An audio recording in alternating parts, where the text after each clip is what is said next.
Rajashyamala సిద్ధియోగం YouTube channel ప్రేక్షకులకి హిందూ బాంధవులందరికీ నమస్కారం. ఈరోజు చాలా విశేషమైన ఒక మహోత్తరమైన ఒక మూల మంత్రాన్ని చెప్పడం జరుగుతుంది. ఈ మంత్రానికి సంబంధించిన విధి విధానంతో పాటు ఎలా చేయాలి, చేస్తే కుటుంబంలో ఎవరెవరు చేయాలి, ఎలా చేస్తే ఏ విధంగా చేస్తే దాని విధానం ఏంటో కూడా చెప్తాను. ప్రతి ఇంట్లో ఏదో కలహాలు ఉండడము, అపమృత్యు దోషాలు ఇబ్బందికరంగా జరుగుతూనే ఉన్నాయి. ఈ సంబంధించిన ఒక మూల మంత్రాన్ని ఈరోజు ప్రత్యేకంగా ఇవ్వడం జరుగుతుంది. ఇది సకల ఆపదలను తొలగించే సౌభాగ్యకరంగా హనుమాన్ మంత్రాన్ని ఈరోజు ఇవ్వడం జరుగుతుంది. ఆ ఇంట్లో ఎప్పుడు అపమృత్యు దోషాలు కానీ ప్రతిదానికి ఏదో ఒక చిరాకులు, గొడవలు, ఇంట్లో కలహాలు ఎక్కువ జరగడం ఉంటుంది. ఆ కుటుంబంలో ప్రతి ఇంట్లో ఏదో ఒక సమస్యతోని అలాంటిది దూరం అవ్వడానికి ఆ ఇంట్లో ఎవరైనా గృహస్థానంలో ఎవరైనా ఆ ఇంట్లో యజమానిరాలు కానీ ఎవరైనా కానీ ఆ ఇంట్లో ఈ మంత్రాన్ని మీరు సాధనకు దీన్ని విధానంగా 21 రోజు మీరు ఈ మంత్రాన్ని సాధన చేసినట్లయితే ఆ ఇంట్లో కలహాలు తొలగిపోవడం జరుగుతుంది.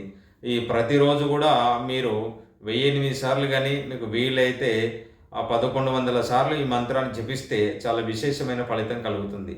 ఈ మంత్రానికి విధి విధానంతో పాటు ఇంట్లో మీ గృహస్థానంలో హనుమాన్ చిత్రపటం ముందు స్వచ్ఛమైన నువ్వుల నూనె కానీ స్వచ్ఛమైన ఆవు నెయ్యి లేదా కొబ్బరి నూనెతో దీపారాధన చేస్తే చాలా అద్భుతమైన ఫలితాలు కనిపిస్తాయి. ఎందుకంటే ఇది ఆ ఇంట్లో చికాకులు దూరం చేయడానికి, మనశ్శాంతి కోసము, కుటుంబాల్లో మనశ్శాంతి కోసము, ఆపదల నుంచి దూరం చేసే మహోత్తరమైన ఒక హనుమాన్ మంత్రాన్ని ఈరోజు ఇవ్వడం జరుగుతుంది. సకల ఆపదలు తొలగించే మంత్రం ఇది. ఏకైక మంత్రము. ఈ మంత్రాన్ని ఇవ్వడం జరుగుతుంది. ఈ మంత్రాన్ని ప్రతిరోజు మీరు 1008 సార్లు కానీ 1100 సార్లు చేస్తే మాత్రం చాలా మంచిది. ఈ మంత్రాన్ని ఉదయం సాయంకాలం చేస్తే ఇంకా మంచిది. కానీ ఒకటే కాకుండా ఇంట్లో యజమాని కానీ యజమానురాలు కానీ ఎవరైనా కుటుంబ సభ్యులు వేయచ్చు. పూజ గది సపరేట్ ఉన్నా పర్లేదు, లేదంటే ఒక మీకు గది ఉంటే ప్రశాంతమైన ఒక గదిలో కూర్చొని మంత్రాన్ని చేయండి, చాలా మంచిది. ఈ మంత్రాన్ని ఆ ఇంట్లో ఎవరికైతే ఆపదలు కానీ అపమృత్యు దోషాలు కానీ చికాకులు, ఆటంకాలు, ఇంట్లో కలహాలు ఎక్కువ జరగడం ఉన్న కుటుంబంలో ఈ మంత్రాన్ని ఎవరు జపిస్తే వాళ్ళకు మంచి ఫలితం కలుగుతుంది.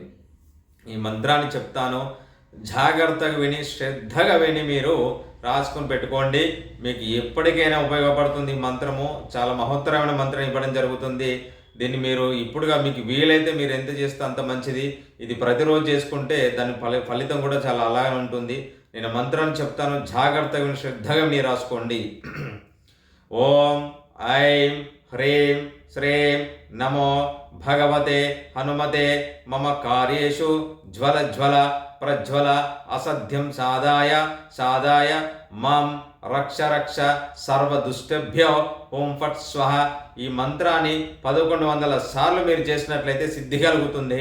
21 రోజు చేస్తారా, 11 రోజులు చేస్తారా, అది కానీ 21 రోజు చేస్తే సిద్ధి కలుగుతుంది. చాలా విశేషమైన మంత్రం ఇది. ఈ మంత్రాన్ని ప్రతి ఒక్కరు చేస్తే చాలా అద్భుతమైన ఆ ఇంట్లో సకల ఆపదలు తొలగిస్తుంది. అంటే ఆపదలు కూడా రాదు, మృత్యుగండాలు రావు. మృత్యు అనేది ఎప్పుడైనా మనకు యాక్సిడెంట్లు అవ్వడమో లేకపోతే అనారోగ్య సమస్యలతో ఇబ్బంది పడమా ఎలాంటి విషయాలు ఉంటాయి, అలాంటి దూరామణ జరుగుతుంది. ఆ ఇంట్లో కలహాలు జరగడము, ఆ కలహాల నుంచి ఆ కుటుంబ సఖ్యత ఏర్పడుతుంది.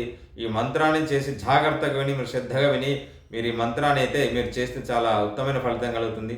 ఇలాంటి మంత్రాల గురించి మీరు అడగాలనుకున్నా, మీ జాతక రీత్యా సమస్యల గురించి అడగాలనుకున్నా మీరు నా పర్సనల్ నెంబర్కి మీరు మెసేజ్ పెట్టినా కాల్ చేసి నేను సమాధానం ఇస్తాను.